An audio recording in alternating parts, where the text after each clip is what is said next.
Alors ce matin, j'ai une pensée que le Seigneur a déposée dans mon cœur que j'aimerais nous partager. La pensée s'intitule « Les 3 étapes de la grâce ». Quel est le message que nous allons partager ce matin? Les 3 étapes de la grâce. Les 3 étapes de la grâce. Alléluia. Qu'est-ce que nous voulons découvrir au travers de ce message? Il y a 3 objectifs que nous allons découvrir tous ensemble. 3 objectifs que nous allons parcourir ensemble. Le premier objectif, c'est celui de découvrir ce que Jésus a fait dans nos vies. Donc au travers de ce message, on va découvrir ce que Jésus a fait dans ta vie. Et ensuite, nous allons aussi découvrir ce que tu dois faire pour Jésus. Et après, nous allons aussi découvrir, enfin, on va découvrir ce que nous devons avoir pour rester avec lui.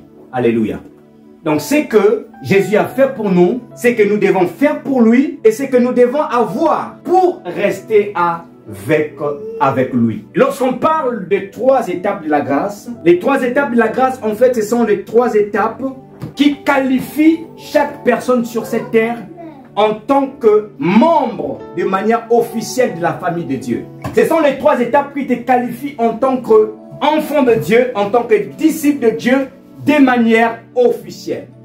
Dans la Bible, un passage qui est très connu dans le 2e chapitre de Éphésiens au verset 8, la Bible nous dit que c'est par la grâce que nous sommes sauvés. Au moyen de la foi, cela ne vient pas de nous, mais c'est un don de Dieu. Ça, c'est l'apôtre Paul qui le dit. C'est par la foi, c'est par la grâce que nous sommes sauvés. Au moyen de la foi, cela ne vient pas de nous, mais c'est un don de Dieu. Dans ce passage, il y a 2 mots importants. Le premier mot, c'est le mot « sauver ».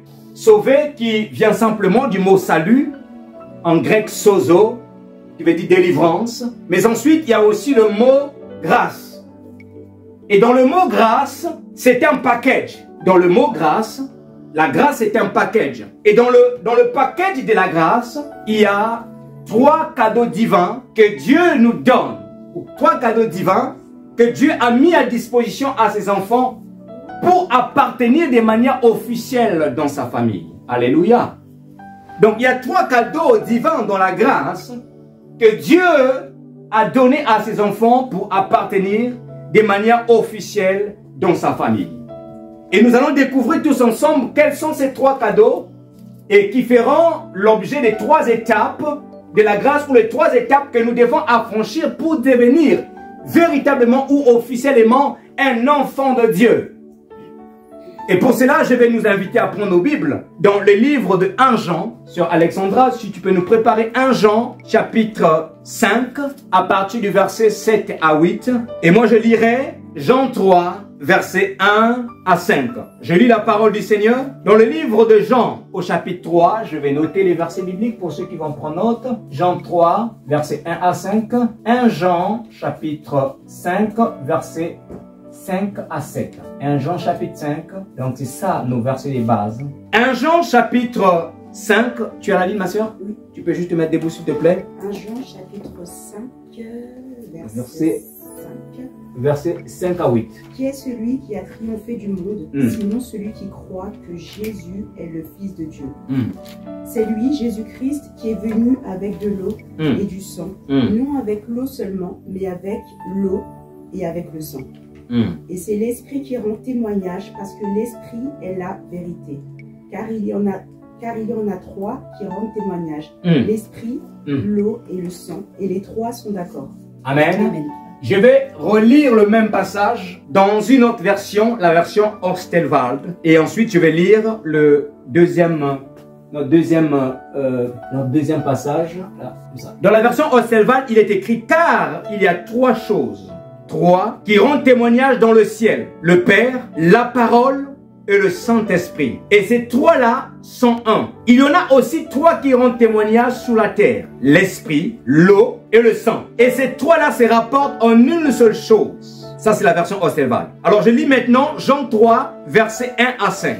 Or, il y avait un homme d'entre les pharisiens nommé Nicodème, l'un des principaux juifs. Cet homme vint de nuit trouver Jésus et lui dit « Maître, nous savons que tu es docteur venu de la part de Dieu, car personne ne peut faire ces miracles que tu fais si Dieu n'est avec lui. » Suivez-moi très bien. Jésus lui répondit, en vérité, je te le dis, que si un homme ne naît de nouveau, il ne peut voir le royaume de Dieu? Nicodème lui répondit. Nicodème lui dit, comment un homme peut-il naître quand il est vieux? Peut-il rentrer dans le sein de sa mère et naître une seconde fois? Jésus lui répondit, en vérité, je te dis, si un homme ne naît d'eau et d'esprit, il ne peut entrer dans le royaume de Dieu. Parole du Seigneur. Dans le passage de base que la sœur Alexandra a lu, la Bible va énumérer 3 choses dans le domaine céleste. 3 choses, 3 éléments. La Bible nous dit que, car il y a 3 qui rendent témoignage dans le ciel. Le Père, la parole et le Saint-Esprit.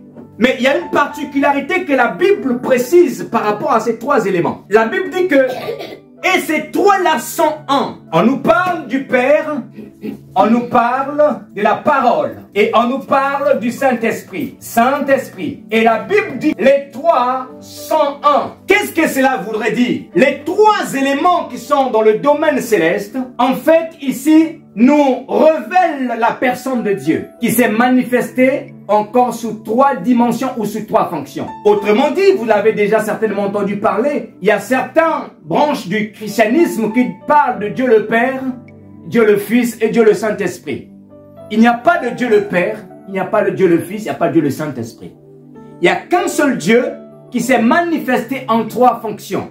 La fonction du Père dans l'Ancien Testament, la fonction du Fils dans la dispensation, la fin de la dispensation de la loi pour entrer dans la dispensation de la grâce, et la fonction du Saint-Esprit dans la dispensation dans laquelle nous sommes, qu'on appelle la dispensation du Saint-Esprit. Parce que Jésus est mort, il est retourné au ciel, et c'est le Saint-Esprit maintenant qui gouverne l'Église. Alors donc ici nous avons le Père qui est Dieu, et la parole c'est Jésus-Christ. Pourquoi? Parce que Jean a dit dans Jean chapitre 1 verset 14 que la parole a été faite chair, et elle a habité parmi nous plein de grâce et de vérité. Nous avons contemplé sa gloire comme une gloire d'un fils unique venu du Père. Et l'apôtre Jean précise que Jean le Baptiste a rendu témoignage de lui, c'est-à-dire que la parole a été faite chair, c'était Jésus-Christ. Donc ici nous avons le Père, Jésus-Christ et le Saint-Esprit qui forment une seule personne. Une seule personne. Voilà pourquoi la Bible dit ici, les 3 sont un. Les 3 sont un. Donc, c'est la même personne qui s'est manifestée sous 3 fonctions. Mais un peu plus bas, vous allez voir que la Bible nous parle aussi de 3 autres choses qui sont sous la terre. Les choses qui sont sous la terre, ou encore les éléments qui sont sous la terre, quant à eux, ils ne sont pas un, mais ils se mettent d'accord. Je veux le lire. Il est écrit, il y a aussi 3 qui rendent témoignage sur la terre. L'esprit, l'eau et le son. Et les 3 là se rapportent en une de ces choses. En fait, ils ne sont pas un.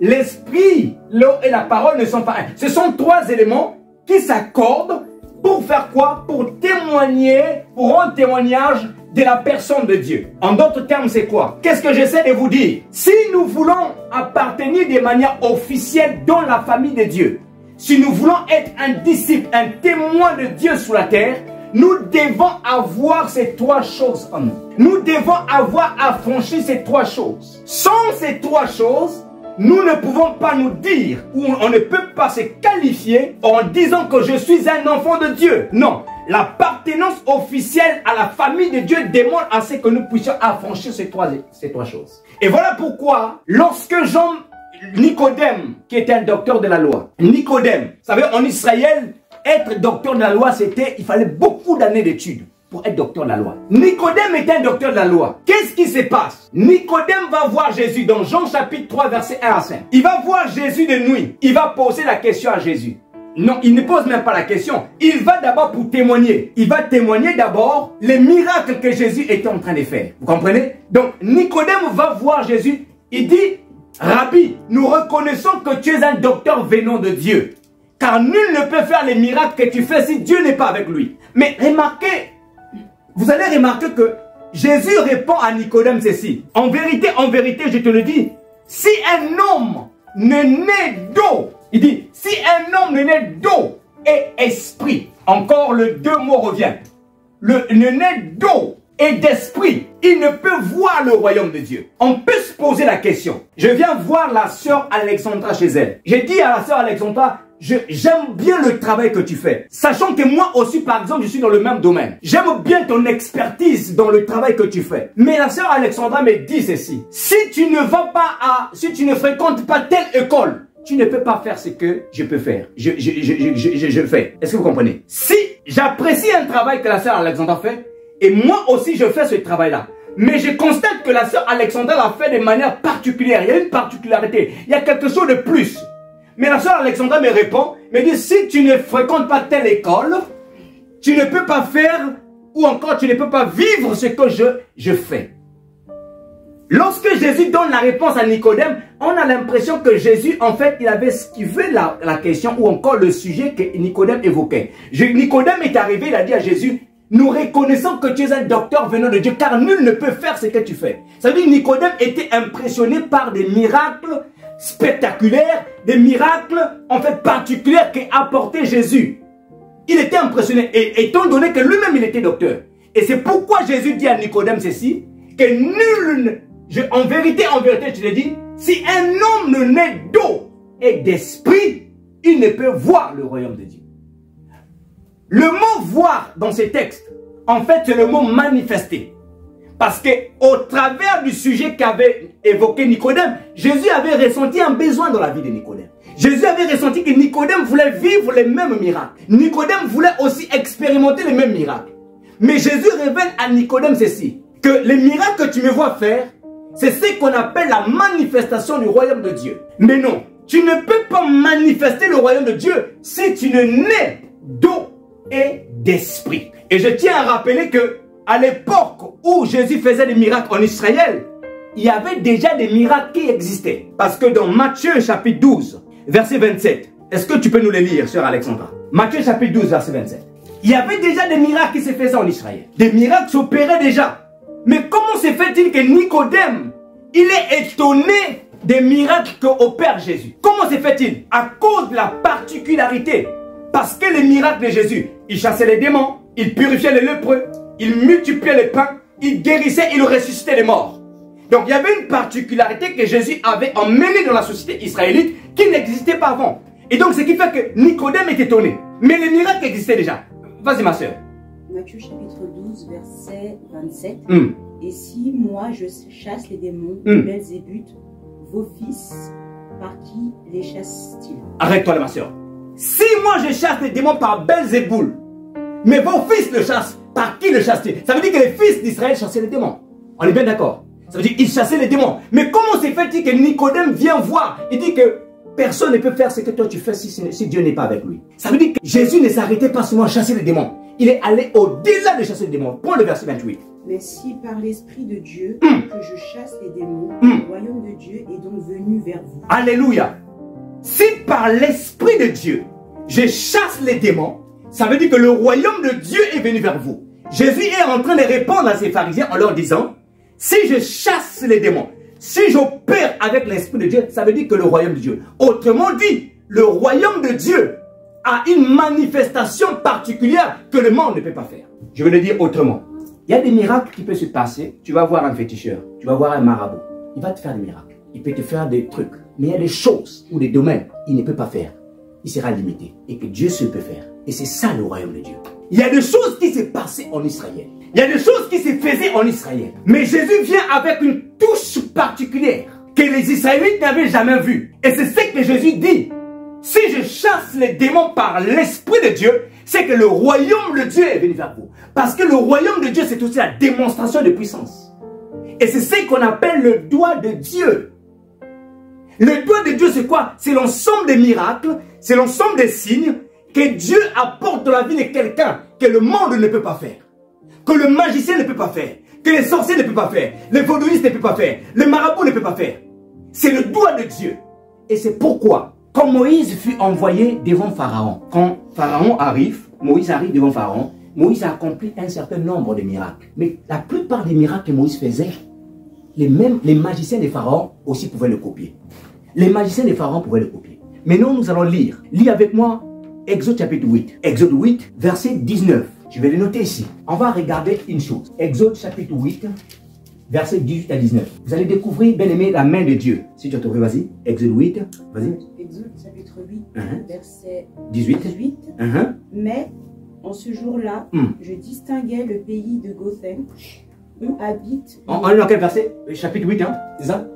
Oui, chapitre 8. À partir du verset 18, c'est ça? 18, ouais. Ok, vas-y. Mais en ce jour-là, je distinguais le pays de Goshen où habite mon peuple. Et là, il n'y aura point de mouche afin que tu saches que moi, l'Éternel, je suis au milieu de ce pays. J'établirai une distinction entre mon peuple et ton peuple. Alléluia. Ce signe sera pour demain. L'Éternel fit ainsi. Il vit une quantité de mouches vénéneuses dans la maison de Pharaon et de ses serviteurs. Et tout le pays d'Égypte fut dévasté par les mouches. Mais tu peux t'arrêter là. Prends le verset 14. Prends le verset 14, s'il te plaît, du même chapitre. Chapitre 8, verset 14. Les magiciens employèrent leur enchantement pour produire l'époux. Mais ils ne purent pas. L'époux était sur les hommes et sur les animaux. Vas-y, continue, verset 15. Et les magiciens dirent à Pharaon, c'est le doigt de Dieu. Le cœur de Pharaon s'endurcit et il n'écouta pas Moïse et Aaron selon ce que l'Éternel avait dit. Écoutez, les magiciens de Pharaon avaient l'habitude de faire la même chose. Mais il s'est avéré un jour où Aaron a transformé la poussière par des poux. Et Pharaon appelle ses magiciens. Il dit à ses magiciens, faites la reproduction de la même chose que Aaron et Moïse viennent de faire. Et les magiciens de Pharaon employèrent leur pratique occulte pour produire les moustiques. Dans certaines versions, par les poux. Mais la Bible dit qu'ils ne purent pas le faire. Et parce qu'ils n'ont pas pu le faire, ils retournèrent voir Pharaon en leur disant ceci, c'est ici le doigt de Dieu. C'est-à-dire quoi? Les doigts de Dieu, c'est l'ensemble des signes, l'ensemble des miracles que Dieu fait dans la vie de quelqu'un et que le monde ne peut pas faire. Le doigt de Dieu, c'est quand tu vas consulter un marabout, c'est quand tu vas consulter un féticheur, c'est quand tu vas consulter un diseur de bonne aventure, c'est quand tu vas faire du cours de coaching pour avoir une transformation. Mais il y a toujours quelque chose qui te dérange à l'intérieur. Mais quand tu vas dans la présence de Dieu, Dieu te ôte cette chose-là parce que le monde n'a pas pu te les donner. C'est ça, c'est qu'on appelle le doigt de Dieu. Et je prie ce matin que le doigt de Dieu soit sur votre vie dans le nom de Jésus-Christ. Que le doigt de Dieu vous visite au nom de Jésus. Bien-aimés dans le Seigneur, la Bible nous parle aussi que le prophète Élie, un grand prophète en Israël, un Tishbite, il était confronté à 450 prophètes des Baals. Et le défi était qu'il fallait faire descendre le feu du ciel pour consumer l'autel et le sacrifice qui était sous l'autel. Mais les 450 prophètes des Baals, du matin jusqu'au soir, ils ont crié, ils ont invoqué Baal. Aucune chose ne s'est manifestée. Mais à l'heure de l'offrande du soir, la Bible dit qu'Élie invoqua l'Éternel, le Dieu d'Abraham, d'Isaac et de Jacob. La Bible dit que le feu descendu du ciel et consuma l'autel. Pourquoi? Parce que c'était la main, le doigt de Dieu. Alléluia. Le doigt de Dieu, c'est quand les hommes ne peuvent rien faire. Mais Dieu vient, il montre aux hommes que je suis au-dessus de vous et j'opère. Et ce jour-là, qu'est-ce qui s'est passé? Quand le peuple de l'Éternel, ils ont vu que le feu était descendu du ciel. La Bible dit ceci, le peuple crurent ce jour-là que l'Éternel est le Dieu d'Israël. Et c'est pourquoi Jésus aussi, lorsque Nicodème a vu Jésus faire des miracles, il a dit non, non, non, non. Quelqu'un ne peut pas faire ce genre de miracles si Dieu n'est pas avec lui. C'est pourquoi il est venu de nuit pour aller voir Jésus pour dire, Rabbi, nous reconnaissons. Regardez le mot, le verbe qu'il utilise. Il dit nous. Il n'a pas dit je reconnais. Il dit nous. Ça veut dire que même dans le secret, malgré la tête dure des pharisiens au devant des hommes, dans le secret, ils savaient bien que Jésus était un homme venant de Dieu. Il dit nous reconnaissons que tu es un docteur venant de Dieu parce que nul ne peut faire ce que toi tu fais si Dieu n'est pas avec lui. Nicodème en fait, en qualité de docteur, il dit à Jésus, nous reconnaissons que tu es un docteur. Mais lui aussi c'est un docteur. Ça veut dire qu'il a envie, il a la soif d'expérimenter ce que Jésus opère. Mais c'est comme je disais tout à l'heure, je vais voir la sœur, je dis sœur, vraiment ça m'impressionne ce que tu fais. Et la sœur me dit, si tu ne vas pas dans telle école, tu ne peux pas découvrir les formules que moi j'opère. En fait, en quelque sorte, Jésus est en train de donner à Nicodème la clé pour vivre le royaume de Dieu. Jésus est en train de donner à Nicodème la clé pour en fait manifester le royaume. Jésus est en train de dire à Nicodème, tu ne peux pas faire ce que moi je fais si tu n'as pas les clés du royaume. Et quelles étaient ces clés? Il lui dit que pour manifester le royaume de Dieu, pour opérer comme moi j'opère, tu dois naître d'eau et d'esprit. Si tu ne nais pas d'eau et d'esprit, tu ne peux pas. Pourquoi? Parce que pour opérer comme moi j'opère, tu dois d'abord appartenir au royaume. Première des choses, l'appartenance au royaume. L'appartenance au royaume.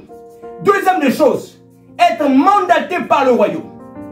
Or, pour être mandaté, tu dois appartenir. Maintenant, pour appartenir, tu dois naître d'eau et d'esprit. Voilà pourquoi je disais tout à l'heure que les 3 étapes de la grâce, ce sont les 3 étapes qui te qualifient de manière officielle ton appartenance à la famille de Dieu. Les 3 étapes de la grâce. Donc, Jésus parle de l'eau, Jésus parle de l'esprit. Mais remarquez, dans le texte des bases, on a parlé du sang. Pourquoi Jésus n'a pas utilisé le sang? Parce que la vérité est que le sang symbolise le sang de l'alliance qui nous sanctifie. C'est-à-dire le sang symbolise la sanctification ou la vie de sainteté.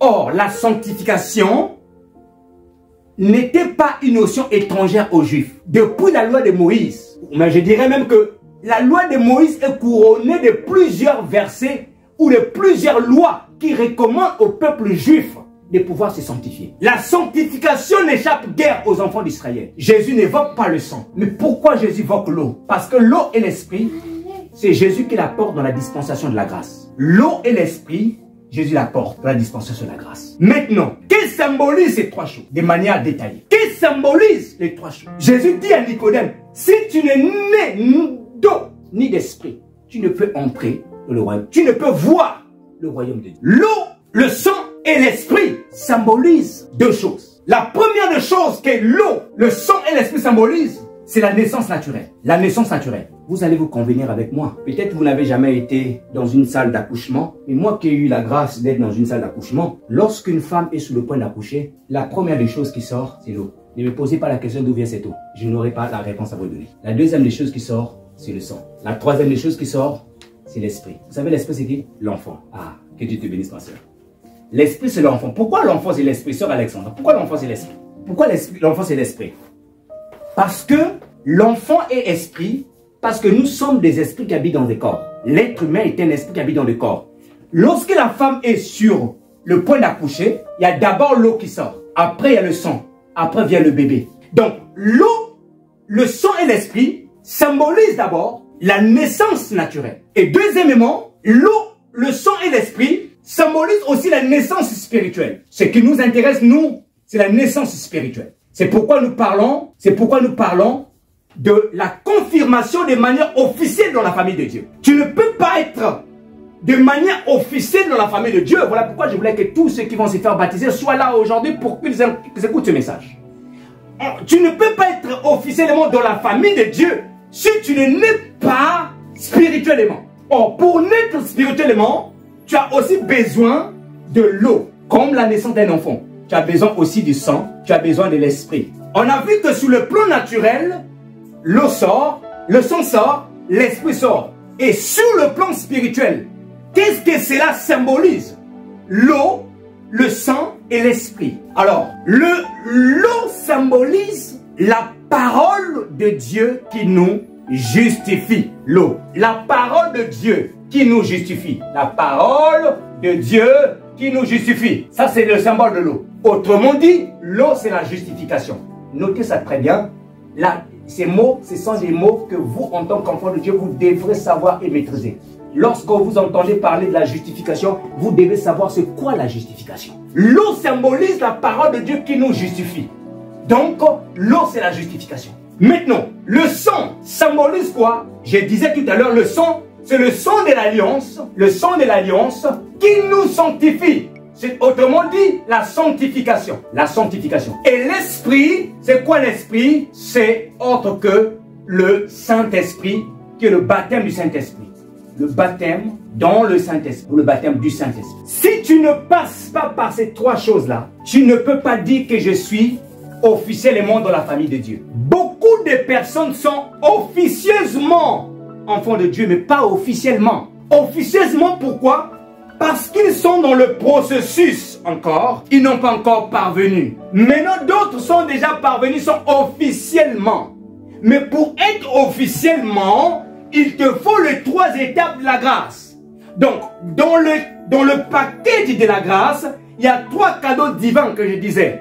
Et les trois cadeaux divins, c'est la justification, c'est la sanctification et c'est le baptême du Saint-Esprit. Ça, c'est les trois cadeaux que Dieu a mis dans le paquet de la grâce. Alors, qu'est-ce que c'est la justification?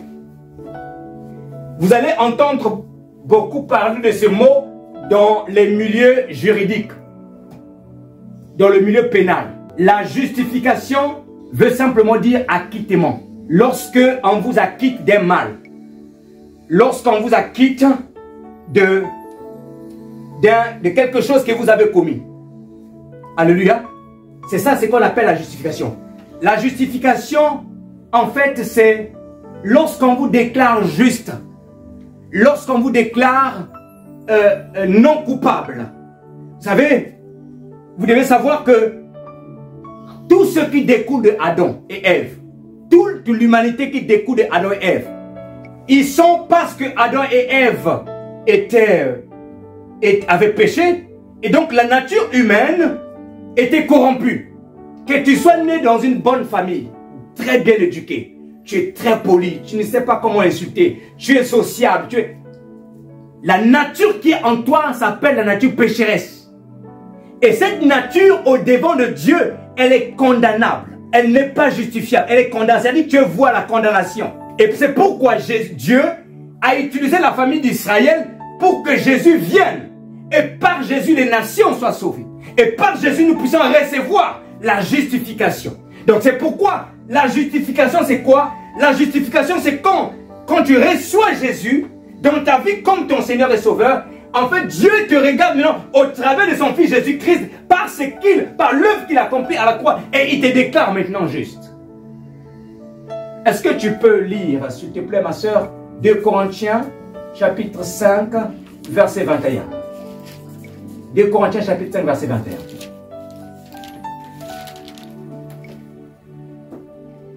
2 Corinthiens 5, verset 21. En effet, celui qui n'a pas connu le péché, il a fait devenir péché pour nous, afin qu'en lui nous devenions justice de Dieu. Alléluia! De qui s'agit-il ici? Qui n'avait pas connu de péché? Selon vous, qui n'avait pas connu de péché? Jésus. Jésus était sans péché, mais Dieu l'a fait devenir péché pour que nous puissions être juste au devant de Dieu. C'est ce que veut dire ce passage. Pour que nous puissions être justifiés devant Dieu. Donc, Jésus est mort sur la croix, il a pris nos péchés. Quand tu le reçois de manière concrète, tu le reçois de manière authentique dans ton cœur, Dieu te justifie à ces moments-là. Tu deviens en fait juste au devant de Dieu par le canal de Jésus-Christ. Puisque Dieu nous regarde au travers le Jésus de Nazareth. Il ne nous regarde pas directement, nous, plus que nous avons tellement des imperfections, mais il nous regarde au travers de son Fils Jésus-Christ, qui a payé le prix pour nous. Et c'est ce qu'on appelle la justification. Et comment est-ce qu'on parvient à la justification? On parvient à la justification par la grâce de Dieu, au moyen de la foi qui vient de la parole de Dieu. Voyez-vous? La grâce de Dieu est libérée sur la vie de quelqu'un. Et cette grâce produit la foi qui vient de la parole. Et c'est comme ça qu'on parvient à la justification. La grâce de Dieu, elle est là, mais elle va s'activer dans ta vie au moyen de la foi qui vient de la parole de Dieu. Donc, en fait, la vérité, c'est que pour que tu sois justifié, il faut que tu reçois d'abord la parole de la promesse. La parole de la promesse, comme nous l'avons vu dimanche dernier, crée en toi une ouverture qui vient créer la foi qui te justifie. Voilà pourquoi on va lire un texte dans la Bible. Sœur Alexandra, si tu peux prendre Actes des Apôtres chapitre 2, versets 36 à 38. Je vais noter encore le verset ici. Acte 2, versets 36 à 38. L'heure est partie vite, on va descendre bientôt, atterrir. Acte 2, versets 36 à 38. Les trois étapes de la grâce. La justification, la sanctification et le baptême du Saint-Esprit. Acte 2, verset 36. Si tu es à la ligne, vas-y. Je vais lire. Vas-y, ma soeur. Alors, verset 36, que toute la communauté d'Israël sache donc avec certitude que Dieu a fait Seigneur et Messie, ce Jésus que vous avez crucifié. Après avoir entendu ce discours, ils eurent le cœur vivement touché et dirent à Pierre et aux autres apôtres, frères, que ferons-nous? Pierre leur dit, changez d'attitude et que chacun de vous soit baptisé au nom de Jésus-Christ pour le pardon de vos péchés et vous recevrez le don du Saint-Esprit. Alléluia, on peut s'arrêter là. Remarquez, c'était le jour de la Pentecôte. Lorsque Pierre s'est levé, parce que, vous savez, le jour de la Pentecôte, il y a eu le Saint-Esprit qui est descendu sur les apôtres, ils étaient 120 dans la chambre haute. Il y avait des bruits qui se répandaient un peu dans le secteur. Pourquoi? Et le Saint-Esprit est descendu avec le parler en langue, les gens commencent à parler en langue. Et quand les gens là sont arrivés, ils ont cru qu'ils étaient ivres. Ils ont dit, mais ils sont ivres de vin. Et c'est comme ça que Pierre, qui était le responsable, le leader, il va se lever, il va dire, non, ces hommes-là ne sont pas ivres, nous sommes encore en plein jour. Ils ne sont pas ivres. Mais ces hommes-là sont en train d'expérimenter la prophétie de Joël parce que la Bible dit que dans les derniers jours, l'Esprit répondra sur toute chair.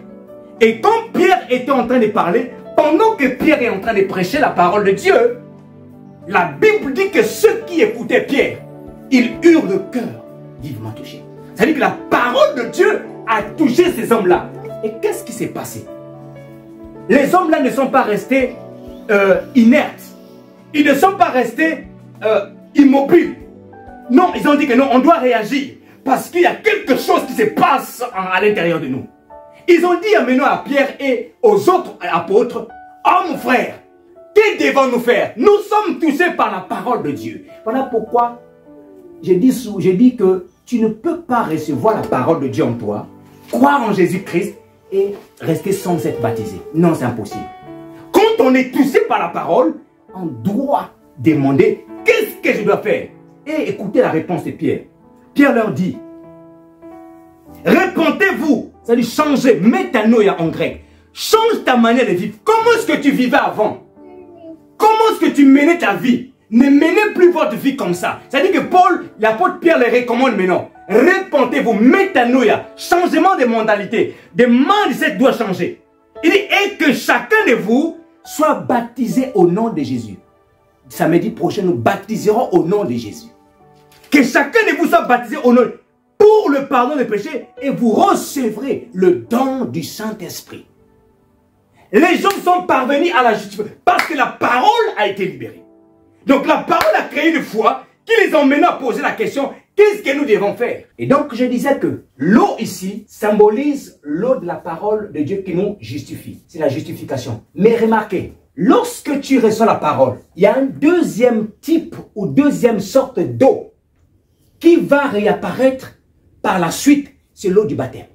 C'est-à-dire que tu es justifié, tu as reçu la parole, il faut maintenant que tu affirmes, tu confirmes cette justification que tu as reçue à l'intérieur de toi par l'eau du baptême. C'est pourquoi Pierre a dit ceci, répentez-vous et faites-vous baptiser au nom de Jésus-Christ pour le pardon de vos péchés et vous recevrez le don du Saint-Esprit.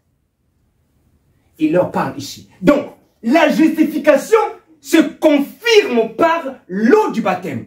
Tu ne peux pas être justifié et ne pas confirmer ton appartenance par l'eau du baptême. Donc par la suite ici, il faut se faire baptiser. Il faut obligatoirement passer par les eaux de baptême. Maintenant, quand on est justifié, il y a une action qui se produit aussi de manière... En fait, ce sont deux actions qui se produisent de manière un peu simultanée. C'est la sanctification. Je vais prendre ce verre-là. Vous voyez? Je prends ce verre. Alors, imaginez que ça, c'est ce verre. Il est chez vous à la maison. Il est tout ça. Il est fissuré. Vous prenez ce verre, vous le mettez dans un garage ou dans, je sais pas, dans un meuble ou je sais pas, quelque part. Vous dites, je ne veux plus utiliser ce verre. Le verre, il est comme condamné. Vous l'avez condamné parce que vous avez dit que vous l'avez utilisé. C'est comme ça que lorsque nous étions sans Jésus. Que fait la justification? La justification, c'est lorsque vous décidez maintenant d'aller chercher ce verre et de l'enlever là-bas, de l'emmener ici, dans l'intention de commencer à le réutiliser. C'est-à-dire que vous l'avez sorti du garage, de la condamnation, de là où vous l'avez mis, vous l'avez ramené dans votre maison, dans le salon ou dans la cuisine pour le réutiliser. Ça, c'est la justification. Maintenant, vous serez d'accord avec moi, vous allez vous convenir avec moi que le verre, ça fait des années qu'il était dans le garage. Il a aussi des poussières, parfois même des fils d'araignée. Vous ne pouvez pas l'utiliser comme ça. Qu'est-ce qui se passe? Il y a une seconde action qui se produit de manière simultanée avec la justification, c'est ce qu'on appelle la sanctification. La sanctification, le but de la sanctification, c'est quoi? C'est prendre le verre qui est sale, c'est de le laver, c'est de réparer les fissures. Il va laver les fissures et donc le verre devient quoi? Propre, à l'état d'usine. C'est ce que fait la sanctification, c'est-à-dire le sang de Jésus, le sang de l'alliance qui nous sanctifie. On peut lire un texte dans la Bible, s'il vous plaît. Je vais vous donner un texte qu'on va lire dans la Bible. On va prendre Hébreux chapitre 10, verset 10. Hébreux 10, verset 10. C'est lui qui a trouvé. Hébreux 10, verset 10. Et c'est en raison de cette volonté que nous avons été rendus saints par l'offrande du corps de Jésus-Christ, une fois pour toutes. Une fois pour toutes. Vous pouvez prendre le verset, le chapitre 13, verset 12. Pardon? Chapitre 13, verset 12. Je vais noter ça aussi. Hébreux chapitre 13, verset 12. Alors, voilà pourquoi Jésus aussi, afin de procurer la sainteté au peuple au moyen de son propre sang, a souffert à l'extérieur de la ville. Ah, alléluia. Jésus, il a souffert à l'extérieur de la ville pour nous apporter la sanctification au moyen de son sang. Pourquoi à l'extérieur de la ville? Parce que dans l'ancienne alliance, lorsqu'on offrait le sacrifice du pardon ou encore de la purification, on répandait les cendres de l'animal à l'extérieur de la ville. Donc Jésus, en fait, lui aussi, il offre son corps à l'extérieur de la ville, c'est-à-dire sous la montagne de Golgotha, pour pouvoir nous sanctifier. Donc, la sanctification, c'est quoi? La sanctification, c'est le nettoyage de notre corps. Dieu nous sanctifie pour que nous soyons sans tache. C'est un peu comme un prisonnier aux États-Unis. Aujourd'hui, c'est pas, en France, c'est pas le cas, mais aux États-Unis, les prisonniers, ils ont des uniformes. Tu es en prison, mais le jour où le procureur te déclare non coupable, on te sort de la prison. Mais tu ne vas pas quand même aller chez toi avec la tenue, l'uniforme de la prison. Tu vas changer d'uniforme. Et donc, c'est ce qui fait la sanctification. On t'a justifié, on t'a sorti de la prison. La sanctification, on t'enlève le vêtement que tu avais, le vêtement sale que tu avais, on te fait revêtir maintenant d'un vêtement neuf. Et c'est ça la sanctification. On te revêt d'un vêtement neuf parce que on l'a déjà enseigné ici. Le vêtement symbolise ta vie, ton identité. Si tu as un vêtement sale, ça veut dire que tu vis dans le péché. Mais si tu as un vêtement propre, ça veut dire que tu vis dans la sainteté. Donc, comprenez-moi que la justification, on le parvient au moyen de la grâce, par la foi qui vient de la parole de Dieu. C'est comme ça qu'on parvient à la justification. C'est pourquoi même la Bible dit Abraham crut en Dieu, il lui fit imputer à justice. Pourquoi Abraham a été reconnu comme juste? Parce qu'il a cru aux promesses de Dieu. Donc, il faut croire à la parole de Dieu lorsqu'on prêche pour parvenir à ça. Donc, c'est la parole qui crée la foi, qui nous emmène à la justification. Et quand on est justifié, Dieu, qu'est-ce qu'il fait? Il nous sanctifie par le sang de Jésus-Christ. Il nous nettoie, il nous, en fait, purifie. Là, on devient quoi? On devient propre. Maintenant, je vais terminer par là parce qu'il est 25. Maintenant, remarquez une chose. Le verre, il est propre. C'est l'enseignement que nous sommes en train de donner les mercredis, la démonologie. Le verre, il est propre. Est-ce qu'il y a quelque chose dedans? Il n'y a rien dedans. Le but de Dieu, ce n'est pas que tu sois propre. Le but de Dieu, c'est qu'il y ait quelque chose dedans. Parce que quand Dieu vient dans ta vie, lui, il veut que tu fasses quoi? Il veut que tu demeures avec lui. Il veut aussi t'utiliser pour que tu le sers. Donc, je disais au début du message, c'est que Jésus a fait pour nous. Il est mort, il nous a apporté la justification. Ça, c'est ce qu'il a fait. Il nous a sanctifiés aussi. Mais je disais aussi que c'est que nous devons faire pour lui. Parce que vous devez savoir, dans la sanctification, il y a deux volets. Il y a le volet de Dieu, c'est que lui, il a fait pour nous. Il y a aussi le volet de l'homme. Le volet de l'homme, c'est quoi? C'est la responsabilité qui t'incombe toi, ma soeur, moi, la soeur, d'éveiller à ce que le verre continue à être propre. Jésus t'a lavé. Oh, ma soeur Alexandra, et par grâce, Jésus t'a lavé. Mais c'est à toi la responsabilité incombe d'éveiller pour que le verre continue à être propre.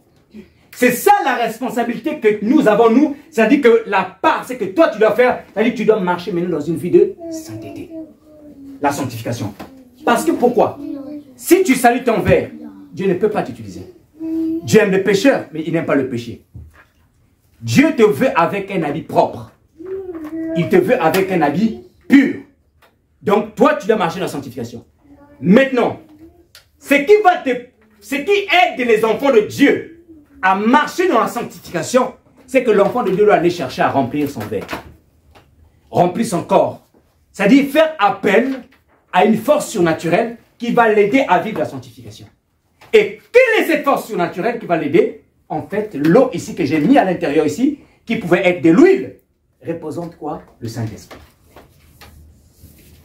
C'est pourquoi, quand tu es justifié, tu es sanctifié, tu dois chercher le baptême du Saint-Esprit. L'apôtre Pierre a dit, répentez-vous, faites-vous baptiser, afin que vous receviez le don du Saint-Esprit. Mais Dieu n'est pas un Dieu unisystème ou monosystème. Dieu est un Dieu multisystème. Ça veut dire quoi? Tu peux recevoir le Saint-Esprit le jour de ta justification. Est-ce que vous me comprenez? Tu peux recevoir le Saint-Esprit le jour de ta justification. C'est-à-dire que le même jour, tu es justifié, sanctifié et tu as reçu le Saint-Esprit. Mais il y a des gens aussi qui reçoivent le Saint-Esprit plus tard. J'ai même vu des gens qui ont reçu le Saint-Esprit le jour de leur baptême dans l'eau, qui se sont mis à parler en langue. Dans Actes des Apôtres, chapitre 10, par exemple, quand vous lisez l'histoire de Pierre chez Corneille, le centenier romain, vous allez voir que pendant que Pierre était en train de parler, le Saint-Esprit est descendu sur les païens qui étaient là, les Italiens, les Romains qui étaient là. Le Saint-Esprit est descendu sur eux. Donc, ça veut dire que Dieu est un Dieu de multisystèmes. Mais non, ce qui est sûr et certain, si tu as été justifié, tu as été sanctifié, à toi maintenant de chercher, si tu ne l'as pas encore reçu, de chercher maintenant le baptême du Saint-Esprit, qui est la plénitude de l'Esprit de Dieu en toi. Lorsque Dieu t'a justifié, t'a sanctifié, ton verre est devenu neuf. C'est-à-dire ton esprit est devenu pur. Ton esprit est devenu, en fait, ton esprit a été régénéré. Mais la régénération de l'esprit n'est pas le baptême dans le Saint-Esprit, c'est-à-dire la plénitude du Saint-Esprit. Quand on est de nouveau, on reçoit l'esprit de Christ. En fait, la vérité, c'est que ce n'est pas l'esprit de Christ, mais notre esprit sanctifié, elle est maintenant à l'image de Dieu. Mais il faut la plénitude pour que tu puisses marcher de victoire en victoire, de gloire en gloire. Parce que si tu n'as pas la plénitude, qu'est-ce qui va se passer? Tu risques encore de retomber dans les mêmes péchés. Les gens risquent encore de te tirer dans le monde, t'emmener dans les boîtes de nuit. Tu vas dire, ah non, aujourd'hui je pars, demain tu pars. Mais quand le Saint-Esprit vient en toi, les boîtes de nuit finissent. La cigarette finie. Le vol, fini. Pourquoi? Parce que le Saint-Esprit, il est le péché à un niveau que vous ne pouvez pas imaginer. Tu ne peux pas badiner avec le... Non. Parce que quoi? Déjà, tu te sens dérangé. Ils ne se sentent pas à l'aise. En fait, c'est... Comment je peux dire ça? C'est comme si je prenais... Comment vous appelez déjà? Jenny. Jenny. C'est comme si je prenais Jenny, je la mets à l'intérieur d'Alexandra. C'est comme si Alexandra devient deux personnes. Autrement dit que ce n'est plus Alexandra elle-même qui vit, mais il y a aussi Jenny à l'intérieur d'Alexandra. C'est-à-dire quand Alexandra veut aller en boîte de nuit, mais il y a Jenny à l'intérieur qui dit Alexandra, tu ne pars pas parce que moi je n'aime pas cet endroit. Vous voyez un peu? C'est comme ça. Le Saint-Esprit est une personne. Le Saint-Esprit est une personne qui vient en toi. Mais quand tu es soumis à lui, tu ne peux plus aller dans les endroits où lui, il ne t'autorise pas. C'est pourquoi le Seigneur Jésus a dit ceci. Quand viendra le Consolateur, l'Esprit de vérité, il vous enseignera toutes choses. Il vous convaincra du péché. Là où tu avais tendance, par exemple, ou là où nous avions tendance à raisonner un peu, oh oui, bon, écoute, c'est à l'époque de Mathusalem, les générations ont changé. Quand le Saint-Esprit vient sur toi, les raisonnements changent. Tu ne raisonnes plus face à la parole de Dieu. Pourquoi? C'est lui qui te fait vivre la parole. En fait, il vit la parole de Dieu, il t'aide à vivre la parole de Dieu. C'est pourquoi, bien aimé, je vais terminer par là. Les 3 étapes de la grâce sont les 3 étapes qui nous qualifient de manière officielle en tant qu'enfant de Dieu, disciple de Dieu, en tant que témoin de Jésus-Christ. Si tu n'as pas été justifié, tu n'as pas été sanctifié par Jésus, je parle de la sanctification de Christ, et tu n'as pas reçu le baptême du Saint-Esprit, tu ne peux pas te dire que je suis officiellement témoin de Jésus-Christ, membre de la famille officielle du Seigneur Jésus-Christ. il te faut recevoir le Saint-Esprit. Il faut que tu sois sûr que tu as reçu le Saint-Esprit qui est en toi. Il faut que tu sois sûr que tu as reçu la sanctification de Jésus. Il faut que tu sois sûr que tu as reçu la justification. Comment on peut le savoir? C'est un changement qui commence parfois à bouillonner dans le cœur. Parfois avant, il y a des choses que tu ne faisais pas pour Dieu, mais tu commences à les faire. Ce sont des signes qui montrent qu'il y a Dieu qui est en train de travailler en vous. Tu commences à être passionné par Dieu. Tu commences à être passionné par la parole. Tu commences à être passionné par la prière. Des choses que tu ne faisais pas. On n'abandonne pas tout de suite. On ne devient pas fort tout de suite. Non. Mais il y a des signes qui vont montrer quand même que Dieu est en train de travailler dans la vie de cette personne. Et c'est comme ça que vous pouvez sentir aussi que non, il y a un changement qui est en train de vouloir s'opérer dans la vie de la personne. Il y a la part de Dieu, il y a aussi la part de l'homme. La plénitude, l'apôtre Paul dit, ne vous enivrez pas de faim, car c'est de la débauche. Soyez au contraire remplis du Saint-Esprit. Entretenez-vous, le secret ou la clé que l'apôtre Paul donne pour être plein du Saint-Esprit. Il dit, entretenez-vous par des psaumes, par des hymnes, par des cantiques spirituels. Si tu veux être rempli dans ton cœur, il faut beaucoup adorer Dieu. Et faire aussi le perroquet des versets bibliques ou des psaumes. Ça t'envahit le cœur. Et ça chasse les racines démoniaques, les colères de ceci, ça chasse dans le cœur. Chantez les cantiques de Dieu, les cantiques inspirés. Ça, c'est le secret ou la clé qu'il a pour Paul. Que Dieu vous bénisse. Amen.